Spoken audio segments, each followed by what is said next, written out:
ಗೋಮಾತೆ ಜಗದ ಜನನಿ, ಸಕಲ ದೇವತೆಗಳ ಒಡಲು, ಎಲ್ಲವನ್ನು ಪಾವನಗೊಳಿಸುವ ಅಮೃತದ ಕಡಲು. ಮನುಷ್ಯನ ಪ್ರತಿ ಹನಿ ರಕ್ತದ ಹಿಂದಿನ ಹಾಲು ಮೊಸರು ತುಪ್ಪಗಳ ಮಹಾಧಾರೆ, ರೋಗ ನಿವಾರಿಸುವ ಮಹಾವೈದ್ಯೆ, ವಸುಂಧರೆಯನ್ನು ಸಸ್ಯಶ್ಯಾಮಲೆಯನ್ನಾಗಿಸುವ ಮಹಾನ್ ಪರಿಸರ ಸಂರಕ್ಷಕಿ. ಇಂತಹ ಅನನ್ಯ ಮತ್ತು ಅನೇಕ ಕೊಡುಗೆಗಳಿಂದಾಗಿ ಗೋಮಾತೆ ಭಗವಂತನ ಅನುಪಮ ಸೃಷ್ಟಿ, ಬಾಳ ಬೆಳಗುವ ಅಸೀಮ ಶಕ್ತಿ. ನಮಸ್ಕಾರ ವೀಕ್ಷಕರೇ, ಇನ್ನೊಂದು ಹೊಸ ಬ್ಲಾಗ್ನೊಂದಿಗೆ ಮತ್ತೆ ನಾನು ನಿಮ್ಮ ಮುಂದೆ ಬಂದಿದ್ದೇನೆ. ನೀವೆಲ್ಲಾದರೂ ನೂರಾರು ಗೋವುಗಳು ಸ್ವತಂತ್ರವಾಗಿ ಓಡಾಡುವುದನ್ನು ನೋಡಿದ್ದೀರಾ? ಹೌದು, ಅಂಥ ಜಾಗವನ್ನು ಇಂದು ನಾವು ನಿಮಗೆ ತೋರಿಸ್ತೀವಿ. ಇದು ಸಿದ್ದಾಪುರ ಪಟ್ಟಣದಿಂದ ಕುಮಟಾ ಹೋಗುವ ಮುಖ್ಯ ರಸ್ತೆಯಲ್ಲಿ 7 ಕಿಲೋಮೀಟರ್ ಕ್ರಮಿಸಿದರೆ ಬಾನ್ಕೋಳಿ ಅಂತ ಒಂದು ಸುಂದರ ಜಾಗದಲ್ಲಿಯೇ ನಿರ್ಮಾಣವಾಗಿದೆ. ಅದುವೇ ಗೋಸ್ವರ್ಗ. ಇದು ವಿಶ್ವದಲ್ಲಿಯೇ ಎಲ್ಲೂ ಸಿಗದ ವಿಶೇಷತೆಯಿಂದ ಕೂಡಿದಂಥ ಸ್ಥಳವಾಗಿದೆ. ಹಾಗಾದರೆ ಬನ್ನಿ, ನಮ್ಮ ಜೊತೆ ನೀವು ಕೂಡ ಈ ಗೋಸ್ವರ್ಗವನ್ನು ನೋಡಿ ಖುಷಿಪಡಿ. ಹಾಗೆ ನೀವು ಮೊದಲ ಬಾರಿ ನಮ್ಮ ಚಾನೆಲ್ ನೋಡ್ತಾ ಇದ್ದರೆ ದಯವಿಟ್ಟು ಸಬ್ಸ್ಕ್ರೈಬ್ ಮಾಡಿ. ನಮ್ಮ ಮುಂದಿನ ವಿಡಿಯೋಗಳಿಗೆ ನೋಟಿಫಿಕೇಷನ್ಗಾಗಿ ಬೆಲ್ ಬಟನನ್ನು ಒತ್ತಿ ನಮ್ಮನ್ನು ಪ್ರೋತ್ಸಾಹಿಸಿ. ಸಿದ್ದಾಪುರದಿಂದ ಕುಮಟಾ ರಸ್ತೆಯಲ್ಲಿ ಕ್ರಮಿಸಿದಾಗ 7 ಕಿಲೋಮೀಟರ್ ಕ್ರಮಿಸಿದ ನಂತರ ರಸ್ತೆಯ ಬಲಬದಿಯಲ್ಲಿ ಬಾನ್ಕೋಳಿ ಅಂತ ಒಂದು ಗ್ರಾಮವಿದೆ. ಅಲ್ಲೇ ಗೋಸ್ವರ್ಗ ನಿರ್ಮಾಣವಾಗಿದೆ. ಬನ್ನಿ ಫ್ರೆಂಡ್ಸ್, ಗೋಸ್ವರ್ಗಕ್ಕೆ ತಡ ಮಾಡದೆ ಹೋಗೋಣ.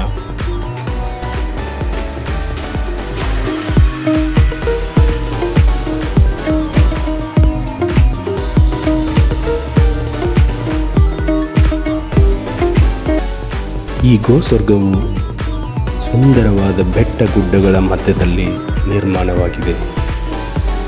ಸಿದ್ದಾಪುರ ಅಂದರೆ ಹಚ್ಚ ಹಸಿರು, ಎಲ್ಲಿ ನೋಡಿದರೂ ಬೆಟ್ಟ ಗುಡ್ಡಗಳ ಸಾಲು, ನಿತ್ಯ ಹರಿದ್ವರ್ಣದ ಕಾಡುಗಳು, ಎಲ್ಲೆಲ್ಲೂ ತಂಗಾಳಿ. ಆ ವಿಶೇಷವಾದ ಜಾಗಕ್ಕೆ ಬಂದು ನಾವು ಇವಾಗ ತಲುಪಿದ್ದೇವೆ. ಮೊದಲಿಗೆ ಅಲ್ಲಿ ನಮಗೆ ಕಾಣಸಿಗುವುದು ಶ್ರೀರಾಮದೇವರ ಸನ್ನಿಧಿ. ಅಲ್ಲಿಗೆ ಹೋಗಿ ಶ್ರೀರಾಮನ ದರ್ಶನವನ್ನು ಪಡೆದುಕೊಂಡು ಮುಂದೆ ನಾವು ಗೋಮಾತೆಯ ದರ್ಶನಕ್ಕೆ ಹೋಗೋಣ. ನೋಡಿ ಸ್ನೇಹಿತರೆ, ಎಷ್ಟು ಅಂದವಾದ ರಂಗೋಲಿಯನ್ನು ಬಿಡಿಸಿದ್ದಾರೆ. ಹಾಗೆ ಮುಂದೆ ಹೋದರೆ ಪ್ರಭು ಶ್ರೀರಾಮಚಂದ್ರನ ದರ್ಶನ. ಇದು ಮೂಲತಃ ಶ್ರೀರಾಮಚಂದ್ರಪುರ ಮಠದ ಶಾಖೆಯ ಬಾನ್ಕೋಳಿ ಮಠ ಆಗಿದ್ದು, ಅಲ್ಲಿ ನಾವೆಲ್ಲ ನೋಡ್ತಾ ಇರ್ಬೋದು ಅವರ ಪಾದುಕೆಗಳನ್ನಾಗಲಿ, ಆ ಮಠದ ವಾತಾವರಣವನ್ನು ಒಮ್ಮೆ ನೀವೆಲ್ಲ ನೋಡಿ ಎಷ್ಟು ವಿಸ್ಮಯವಾಗಿದೆ ಅಲ್ವಾ ಸ್ನೇಹಿತರೆ. ಪ್ರತಿನಿತ್ಯವೂ ಅಲ್ಲಿ ಸೇವೆಗಳನ್ನು ಸಲ್ಲಿಸಲಾಗುತ್ತದೆ. ಶ್ರೀರಾಮಚಂದ್ರನಿಗೆ ಸಾಕಷ್ಟು ವಿಶಾಲವಾದ ಅಂಗಣವಿದೆ.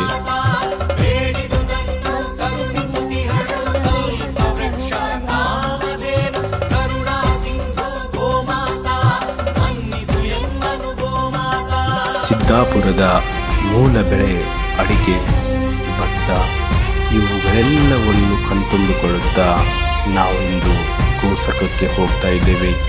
ಗೋಸ್ವರ್ಗದ ಮುಂಭಾಗಲು ನಮಗೆ ಸ್ವಾಗತಿಸ್ತಾ ಇದೆ.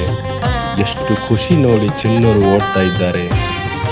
ಆ ಗೋವುಗಳನ್ನು ಕಣ್ತುಂಬಿಕೊಳ್ಳುವ ಆತುರ ನೋಡಿ ಸ್ನೇಹಿತರೆ. ಇದೇ ಗೋಸ್ವರ್ಗ, ಸಹಸ್ರ ಗೋವುಗಳ ಸ್ವಚ್ಛಂದ ಸಾಮ್ರಾಜ್ಯ ನಿಮ್ಮ ಕಣ್ಣ ಮುಂದೆ ಕಾಣ್ತಾ ಇದೆ. ಮೊದಲಿಗೆ ಚಪ್ಪಲಿಯನ್ನು ಕಳಚಿ ಒಳಗಡೆ ಹೋಗ್ತಾ ಇರಬೇಕು.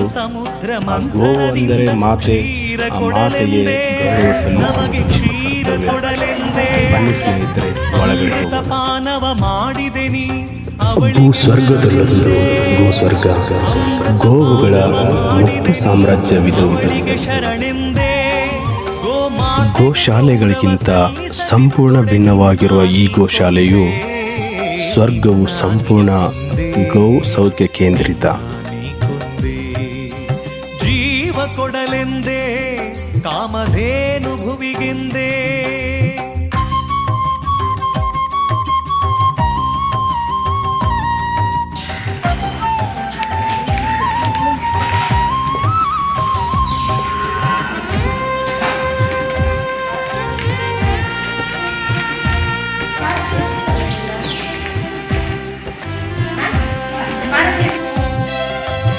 ಕೃತದದಿತಕ್ರಾವು ಇಲ್ಲಿ ಗೋವುಗಳಿಗೆ ಬಂಧನದ ಭವನೆ ಇಲ್ಲ, ನೆರಳು ಬಿಸಿಲುಗಳ ಅವುಗಳ ಇಚ್ಛೆಯಾಗಿದೆ. ಕೃತದದಿತಕ್ರ ಉಂಡು ನೀ ಗೋವನು ಇರುವೆಯ, ಶಾಂತದಿ ಸುರಿಸುವ ಗೋವಿನ ಕಡಲಿಗೆ ಕೊಡಲಿಯ ಕುಡಿಸುವೆಯ.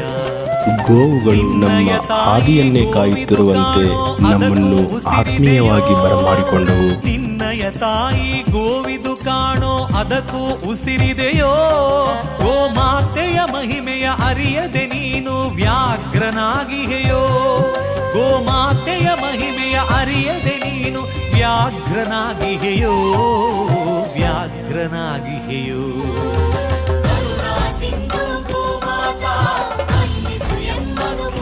ಗೋವುಗಳಿಗೆ ಇಲ್ಲಿ ಬೇಕಾದಷ್ಟು ಮೇವನ್ನು ಬೇಕಾದಾಗ ಸೇವಿಸಲು ಪೂರ್ಣ ಸ್ವಾತಂತ್ರ್ಯವಿದೆ.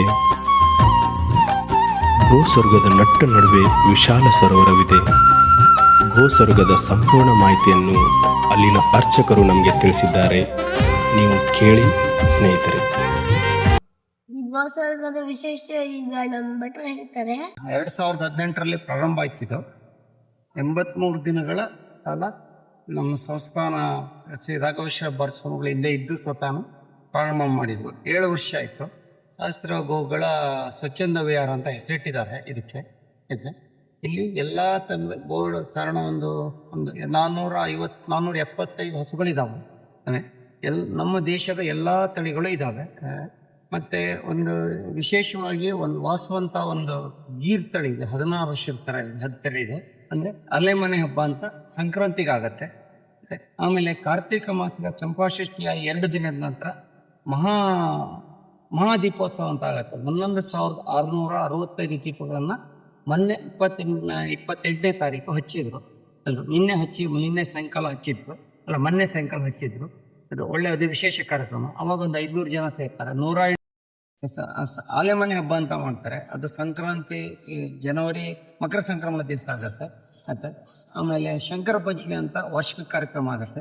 ಮತ್ತು ನವರಾತ್ರಿ ದಿನ 9 ದಿನವೂ ಸಾಯಂಕಾಲ ವಿಶೇಷವಾದಂಥ ಕಾರ್ಯಕ್ರಮ ಇರುತ್ತೆ. ದೇವಿಗೆ ಅರ್ಚನೆ. ಇಲ್ಲಿ ಗೋವುಗಳಿಗೆ ಪವಿತ್ರ ತೀರ್ಥ ರೂಪದಲ್ಲಿರುವ ಜಲವನ್ನು ಪ್ರೇಕ್ಷಣೆ ಮಾಡಿ ಅವುಗಳನ್ನು ಪೂಜಿಸಲಾಗುತ್ತದೆ. ನಿತ್ಯವೂ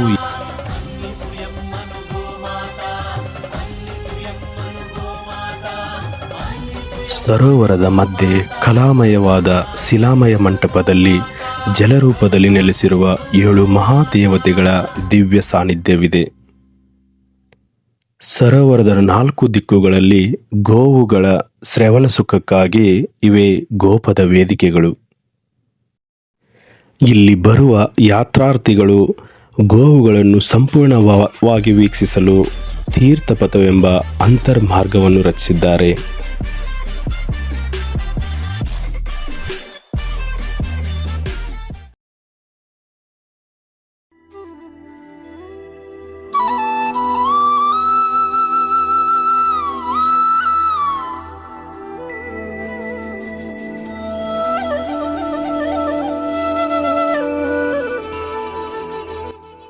ಗೋಶಾಲೆಯನ್ನು ದೇವಸ್ಥಾನದ ರೀತಿಯಲ್ಲಿ ನಿತ್ಯವೂ ಸ್ವಚ್ಛವಾಗಿಡುತ್ತಾರೆ ಅಲ್ಲಿನ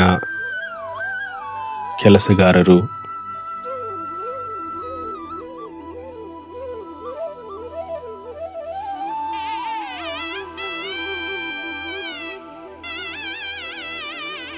ನಮ್ಮ ಚಿನ್ನರು ಅಲ್ಲಿರುವ ಜೋಕಾಲಿಯನ್ನು ಆಡಿ ಖುಷಿಪಟ್ಟರು. ನದಿಗಳ ಗೋಸದಯವನ್ನು ಇಲ್ಲಿ ಯಾವ ಥರ ಸ್ವಚ್ಛತೆ ಇದೆ ನೋಡಿ. ಇಲ್ಲಿ ಕೆಟ್ಟ ವಾಸನೆ ಬರೋದಿಲ್ಲ, ಎಲ್ಲ ಸ್ವಚ್ಛತವಾಗಿರುತ್ತೆ. ಸಕಲ ದೇವತಾರೂಪಿಣಿ ಗೋ ಮಹಾಲಕ್ಷ್ಮಿ.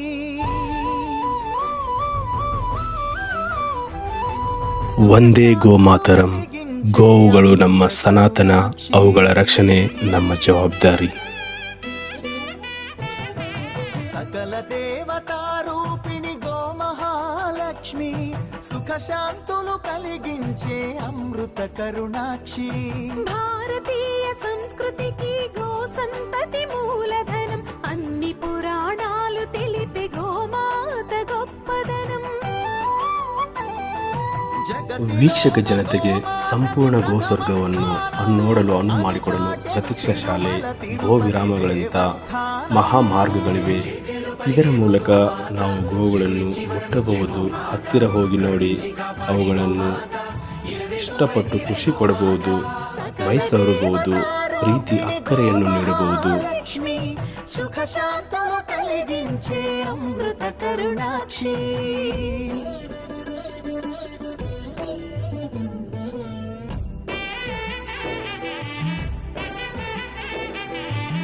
ಇಲ್ಲಿ ಗೋವುಗಳನ್ನು ಶುಚಿತ್ವ ಕಾಪಾಡಲು ನಿತ್ಯವೂ ಅವುಗಳಿಗೆ ಸ್ನಾನ ಮಾಡಿಸುವ ವೈಜ್ಞಾನಿಕ ಉಪಕರಣಗಳಿವೆ. ಅವುಗಳ ಅಂದ ಚಂದವನ್ನು ನೋಡಿ ಸ್ನೇಹಿತರೆ, ಇಲ್ಲಿ ದೇಶದಲ್ಲಿರುವ ಎಲ್ಲ ತಳಿಯ ಗೋವುಗಳನ್ನು ಇಟ್ಟಿದ್ದಾರೆ. తో వర్ధిల్లును ప్రకృతి వ్యవసాయం.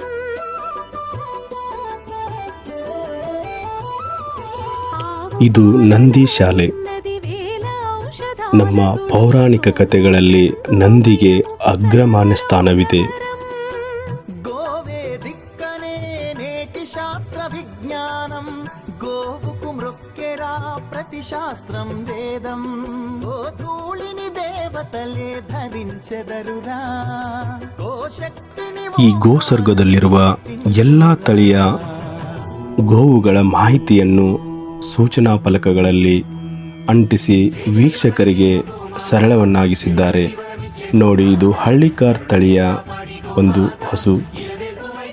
ಹೀಗೆ ಎಲ್ಲ ರೀತಿಯ ಮಾಹಿತಿಯನ್ನು ನೀಡಿದ್ದಾರೆ. స్థానం అని చాటెను తిరుమల తిరుపతి దేవస్థానం.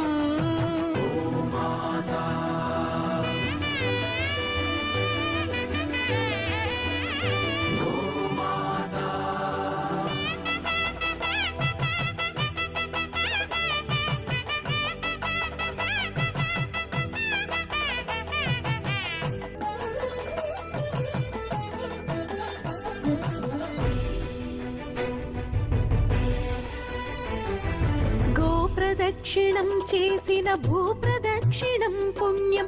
గోమాతే నివారించు కలుషిత పర్యావరణం. ಇಂತಹ ಸುಂದರ ಪ್ರಕೃತಿಯ ಮಧ್ಯದಲ್ಲಿರುವಂತಹ ಗೋವುಗಳೇ ಎಷ್ಟೋ ಪುಣ್ಯ ಮಾಡಿರಬೇಕು ಸ್ನೇಹಿತರೆ. ನಮ್ಮ ಮನುಷ್ಯರನ್ನು ಹೋಲಿಸಿದರೆ ನಿತ್ಯವೂ ಜಂಜಾಟದಲ್ಲಿರುವ ನಾವುಗಳು ಇಂಥ ಪ್ರಕೃತಿಯ ಮಧ್ಯದಲ್ಲಿ ಕಳೆದರೆ ಎಷ್ಟು ಸುಂದರ ಅಲ್ವಾ ಸ್ನೇಹಿತರೆ. ಹರಣಂ ಗೋದರ್ಶ ಇಲ್ಲಿ ಎಲ್ಲಿಯೂ ಗೋಡೆ ಇಲ್ಲ. ಗೋವುಗಳ ಸುಸಜ್ಜತೆಗಾಗಿ ಮೇಲ್ಛಾವಣಿಯನ್ನು ನಿರ್ಮಿಸಿದ್ದಾರೆ. ಇಲ್ಲಿ ಗೋವುಗಳು ಸ್ವಚ್ಛಂದವಾಗಿ ತಮ್ಮ ಜೀವನ ಕಳೆಯಬಹುದು. ದ್ರವ್ಯಮುರಾ సకల దేవతారూపిణి గో మహాలక్ష్మి, సుఖ శాంతులు కలిగించే అమృత కరుణాక్షి. భారతీయ సంస్కృతికి గో సంతతి మూలం. అన్ని పురాణాలు ಇಲ್ಲಿ ಗೋವುಗಳನ್ನಷ್ಟೇ ಸಾಕದೆ ನಮ್ಮ ಜಲಚರ ಜೀವಿಗಳಾದ ಮೀನು ಮುಂತಾದ ಎಲ್ಲ ಪ್ರಾಣಿ ಪಕ್ಷಿ ಸಂಕುಲಗಳು ಇಲ್ಲಿ ವಾಸಿಸುತ್ತಿವೆ. ನಮ್ಮ ಚಿನ್ನರು ಕೂಡ ಮೀನುಗಳನ್ನು ನೋಡಿ ಖುಷಿಪಟ್ಟರು, ಅವುಗಳಿಗೆ ತಿಂಡಿ ನೀಡಿದರು.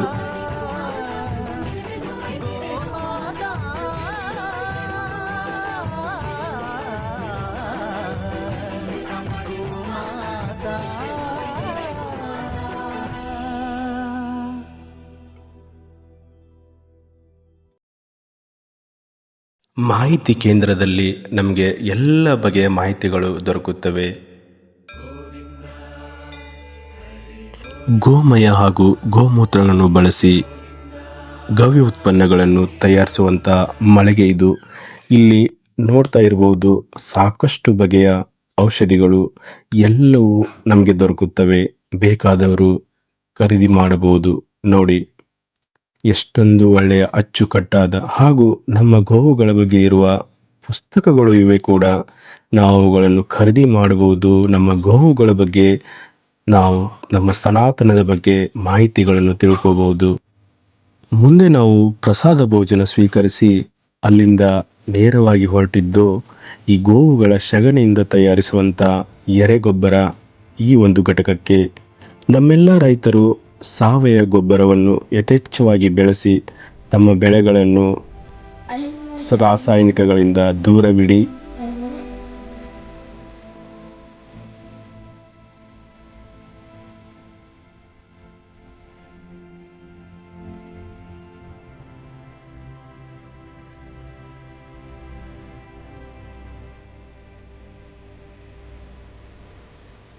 ಓಕೆ ಸ್ನೇಹಿತರೆ, ಈ ಗೋಸ್ವರ್ಗದ ಬಗ್ಗೆ ನಿಮಗೆ ಸಾಕಷ್ಟು ಮಾಹಿತಿ ತಿಳಿದಿದೆ ಅಂತ ಭಾವಿಸುತ್ತಾ, ಸಾಧ್ಯವಾದರೆ ನೀವು ಒಮ್ಮೆ ಭೇಟಿ ನೀಡಿ ನಿಮ್ಮ ಕುಟುಂಬ ಸಮೇತ. ಮತ್ತೆ ಹೊಸ ವಿಡಿಯೋದೊಂದಿಗೆ ಮತ್ತೆ ನಿಮ್ಮ ಮುಂದೆ ಬರ್ತೀನಿ. ದಯವಿಟ್ಟು ಸಬ್ಸ್ಕ್ರೈಬ್ ಮಾಡಿ, ಲೈಕ್ ಮಾಡಿ.